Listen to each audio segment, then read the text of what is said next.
Hello friends, welcome to my channel. লেগেছে তো সকলকে স্বাগত। আর এক নজরে ভারতের ইতিহাসে আজ আমরা মুঘল সাম্রাজ্যের হুমায়ুন সম্পর্কে আলোচনা করবো। এর আগের ভিডিওতে আমরা বাবর সম্পর্কে আলোচনা করে দিয়েছি। তাছাড়া টোটাল 23টি টপিক নিয়ে কিন্তু আলোচনা হয়ে গেছে। যারা দেখেননি অবশ্যই দেখে নিন, প্লেলিস্টের মধ্যে পরপর ভিডিওগুলো পেয়ে যাবেন। প্রত্যেকটি পিডিএফ টেলিগ্রাম চ্যানেল থেকে ডাউনলোড করে নিতে পারবেন। এটারও টেলিগ্রাম চ্যানেলে কিন্তু পিডিএফ দিয়ে দেবো।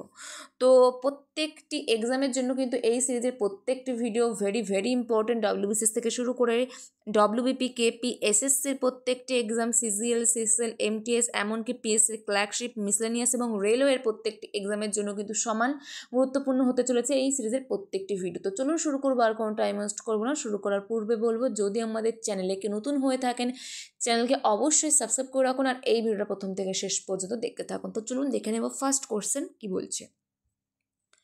তো এখানে ফার্স্ট কোশ্চেন কি বলছে, ভেরি ইম্পর্টেন্ট একটি কোশ্চেন। কনৌজের যুদ্ধ বা বিলগ্রামের যুদ্ধ। কখনো কখনো কিন্তু কোশ্চেন কনৌজ বা বিলগ্রাম বলেও দিতে পারে, যে বিলগ্রামের যুদ্ধকে কোন যুদ্ধ বলা হয়, কনৌজের যুদ্ধকে বলা হয়। তো কাদের মধ্যে সংগঠিত হয়েছিল? বাবর ও রানা সংঘ, জয়চাঁদ ও ইলতুৎমিশ, হুমায়ুন ও শেরশাহ, আকবর ও সেলিম। এখানে সঠিক অ্যান্সার হয়ে যাবে কিন্তু অপশান 3, হুমায়ুন ও শেরশাহ। সাল কত? 1540 সালের 17ই জুন। তারিখটাও মনে রাখবেন, কখনো কখনো কিন্তু তারিখ তুলেও অপশানে দিয়ে দেয়। তো এখানে কিন্তু হুমায়ুন সম্পূর্ণরূপে শেরশাহের কাছে পরাস্ত হন এবং পারস্যে পালিয়ে যান। তো ভেরি ইম্পর্টেন্ট, কনৌজের যুদ্ধ 1540 সাল 17ই জুন। হুমায়ুন এবং শেরশাহ, হুমায়ুন কিন্তু পরাস্ত হয় এবং শেরশাহ জয়লাভ করেন এবং হুমায়ুন পারস্যে পালিয়ে যান। সঠিক অ্যান্সার হয়ে যাবে অপশান 3। পরবর্তী কোশ্চেন, চৌসার যুদ্ধ কবে সংঘটিত হয়? ভেরি ইম্পর্টেন্ট একটি কোশ্চেন। 1560, 1539, 1545, 1535। তো এখানে সঠিক অ্যান্সার হয়ে যাবে 1539। 1539 সালের 27শে জুন। ফার্স্ট বললাম কনৌজ বা বিলগ্রাম 1540 সালের 17ই জুন, এবং চৌসার যুদ্ধ 1539 সালের 27শে জুন। প্রতিপক্ষ শেরশাহ, হুমায়ুন পরাজিত হন। Important question. চলে যাব পরবর্তী কোশ্চেনে, কি বলছে দেখে নেব। দিল্লিতে হুমায়ুনের সমাধি কে নির্মাণ করেন? বাবর, হুমায়ুন, আকবর, হাজি বেগম। সঠিক অ্যান্সার কিন্তু হয়ে যাবে এখানে 4 নম্বর অপশন, হাজি বেগম। তো হুমায়ুনের যে সমাধি সেটা কিন্তু দিল্লিতে সমাধিস্থ করা হয়। চলে যাব পরবর্তী কোশ্চেনে, দেখে নেব কি বলছে। এখানে সঠিক অ্যান্সার 4 নম্বর অপশান। শেরশাহ সুরি কোন মুঘল শাসকের আমলে আক্রমণ করেছিলেন? আকবর, বাবর, জাহাঙ্গীর আর হুমায়ুন। সঠিক অ্যান্সার কোনটা হয়ে যাবে? হুমায়ুন। কারণ এতক্ষণ ধরে যে কোশ্চেনগুলো আলোচনা করলাম 2 থেকে 3টি, তার মধ্যেই কিন্তু আমাদের এই অ্যান্সারটা চলে আসবে। কারণ চৌসার যুদ্ধ, যেটা 1539-এ বললাম 27শে জুন, প্রতিপক্ষ শেরশাহ ছিলেন হুমায়ুনের সাথে। কনৌজ বা বিলগ্রাম 1540 সালের 17ই জুন। হুমায়ুন সম্পূর্ণরূপে শেরশাহের কাছে পরাস্ত হন এবং পারস্যে পালিয়ে যান। তো এই সমস্ত কোশ্চেনগুলোর উপর ভিত্তি করে কিন্তু এটার অ্যান্সার দেওয়া যায়। শেরশাহ সুরি হুমায়ুনের আমলে কিন্তু আক্রমণ করেছিলেন। তো তিনি কিন্তু দ্বিতীয় আফগান শাসন শুরু করেন, আর ফার্স্ট শুরু করেছিলেন বহলুল লোদি। মনে রাখবেন, ইম্পর্টেন্ট।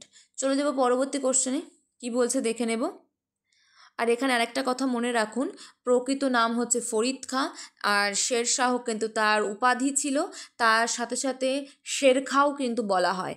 তো চলে যাব পরবর্তী কোশ্চেনে, দেখে নেব কি বলছে। এখানে সঠিক অ্যান্সার হয়ে যাচ্ছে 4 নম্বর অপশান। কোন সালে হুমায়ুন আবার দিল্লির শাসক হন? 1555, 1535, 1539, 1540। সঠিক অ্যান্সার কিন্তু হয়ে যাবে এখানে 1555।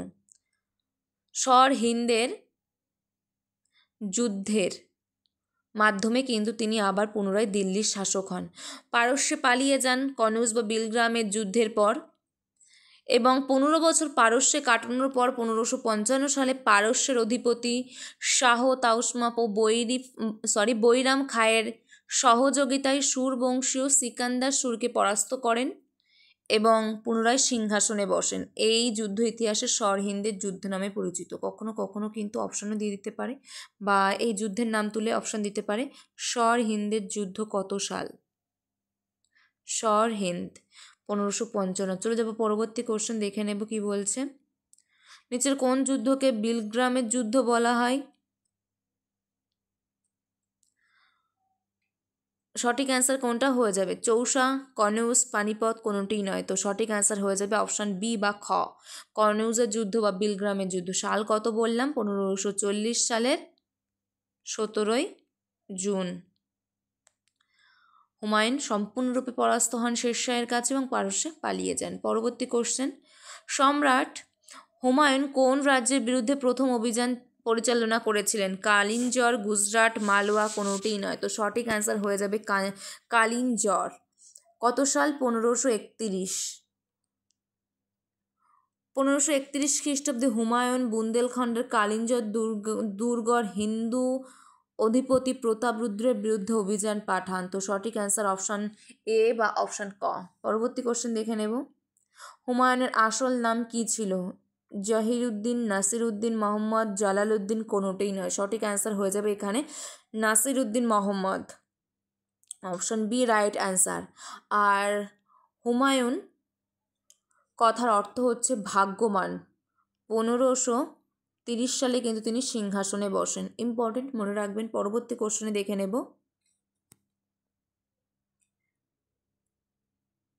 গ্র্যান্ড ট্রাঙ্ক রোড কে নির্মাণ করেন? শেরশাহ সুরি মার্গ নামেও পরিচিত। তো এই ব্র্যাকেটের মধ্যে যেটা আছে এটা কিন্তু এক্সাম হলে থাকবে না। গ্র্যান্ড ট্রাঙ্ক রোড কে নির্মাণ করেন এটাই থাকবে। তো এখানে সঠিক অ্যান্সার হয়ে যাবে শেরশাহ সুরি, অপশান ক বা অপশান এ রাইট অ্যান্সার হবে। তো গ্র্যান্ড ট্রাঙ্ক রোড বা সড়ক-ই আজম নির্মাণ করেন, যেটা পূর্ববঙ্গের সোনারগাঁও থেকে সিন্ধু নদ পর্যন্ত বিস্তৃত ছিল, যেটা 1500 মাইল বা 2800 কিমি। ইম্পর্টেন্ট। চলে যাব পরবর্তী কোশ্চেনে, কি বলছে এখানে? সঠিক অ্যান্সার হয়ে যাচ্ছে 1 নম্বর অপশান। নিচের কোনটি শেরশাহ সুরি জয় করেছিলেন? তাজমহল, লালকেল্লা, কুতুব মিনার, লোটাস দুর্গ। তো এখানে সঠিক অ্যান্সার হয়ে যাবে লোটাস দুর্গ, অপশান ঘ বা ডি রাইট অ্যান্সার হবে। সাল কত? 1538 সালে লোটাস দুর্গ জয় করেন এবং 1540-এ কিন্তু তিনি দিল্লির মসনদে বসেন এবং পরবর্তীতে 1545-এ কালিঞ্জর দুর্গ অবরোধ করেন। বারুদের স্তূপ অবরোধকালে বারুদের স্তূপে আগুন লেগে কিন্তু তিনি মারা যান। বিহারের সাসারামে তাকে সমাধিস্থ করা হয়। ইম্পর্টেন্ট, মনে রাখবেন। এবং সুর বংশের শেষ সম্রাট সিকান্দার সুর। ইম্পর্টেন্ট, মনে রাখবেন। পরবর্তী কোশ্চেনে চলে যাব। এখানে সঠিক অ্যান্সার হচ্ছে লোটাস দুর্গ। শেরশাহ ড্যাশ নামক রৌপ্য মুদ্রা চালু করেন? রুপি, টাকা, দিনার, রুপিয়া। সঠিক অ্যান্সার হয়ে যাবে কিন্তু ঘ বা ডি রুপিয়া। রুপিয়া নামে রৌপ্য মুদ্রা এবং দাম নামে তাম্র মুদ্রা কিন্তু তিনি প্রচলন করেন। ইম্পর্টেন্ট, মনে রাখবেন। সালটাও বলে দিচ্ছি 1542। তার সাথে সাথে মনে রাখুন দাগ এবং হুলিয়া প্রথা ফের চালু করেন শেরশাহ। ঘোড়ার গায়ে দাগ দিতেন। কাবুলিয়াত ও পাট্টা প্রথার প্রবর্তন করেন, যেটা সরকার এবং চাষিদের মধ্যে দেনা পাওনার কথা উল্লেখ থাকতো। তো এগুলো কিন্তু ইম্পর্টেন্ট। এবং গ্র্যান্ড ট্রাঙ্ক রোড, যেটা একটু আগে আলোচনা করলাম, নির্মাণ করেন ইত্যাদি। তো চলে যাব পরবর্তী কোশ্চেনে। এখানে সঠিক অ্যান্সার হয়ে যাচ্ছে অপশান ডি বা ঘ। কে কাবুলিয়াত এবং পাট্টা প্রথার প্রচলন করেন?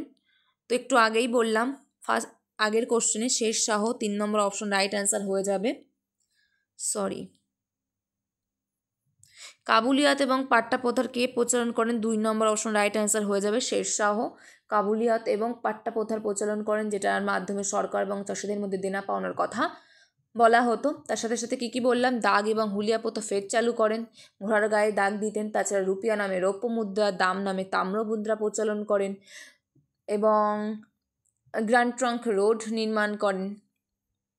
ইম্পর্টেন্ট। তো এখানে সঠিক অ্যান্সার হয়ে যাচ্ছে 2 নম্বর অপশন। পরবর্তী কোশ্চেন, হুমায়ুন নামা কে রচনা করেন?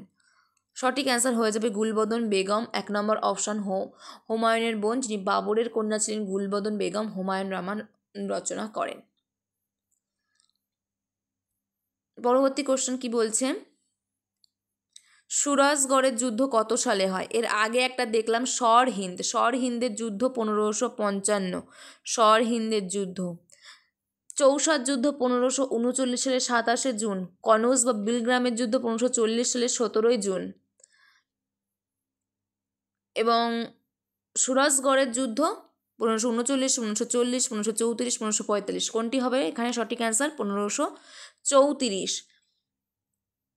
জালাল খাঁ লোহানি এবং বাংলার সুলতান, জালাল খাঁ লোহানি হচ্ছে বিহারের নাবালক শাসক, এবং বাংলার সুলতান গিয়াসউদ্দিন মাহমুদ সম্মিলিত বাহিনীকে কিন্তু পরাজিত করে শের শাহ নিজেকে বিহারের সুলতান রূপে প্রতিষ্ঠা করেন 1534 সালে, যেটাকে সুরজগড়ের যুদ্ধ বলা হয়। ইম্পর্টেন্ট, মনে রাখবেন। তো এই হচ্ছে আজকের আমাদের কোশ্চেন, যেগুলো নিয়ে আমরা আলোচনা করে দিলাম। আরেকটি কোশ্চেন আমার এখানে আনা হয়নি। 4 জন মন্ত্রী ছিলেন শের শাহের: দেওয়ানি উজিরাত, দেওয়ানি রিসালাত, দেওয়ানি ইনশা, দেওয়ানি আর্জ, এবং বিচারপতি দেওয়ানি কাজী। এই যে 4 জন মন্ত্রী কখনো কখনো অপশান ম্যাচ করতে দেয়, তো সেক্ষেত্রে ইম্পর্টেন্ট হয়ে যায় দেওয়ানি উজিরাত, দেওয়ানি রিসালাত, দেওয়ানি ইনশা, দেওয়ানি আর্জ। এগুলো ইম্পর্টেন্ট, মনে রাখবেন।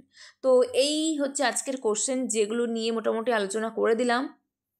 যা কোশ্চেন এখানে আলোচনা করেছি, এর বাইরে কোনো কোশ্চেন আসবে বলে মনে হয় না।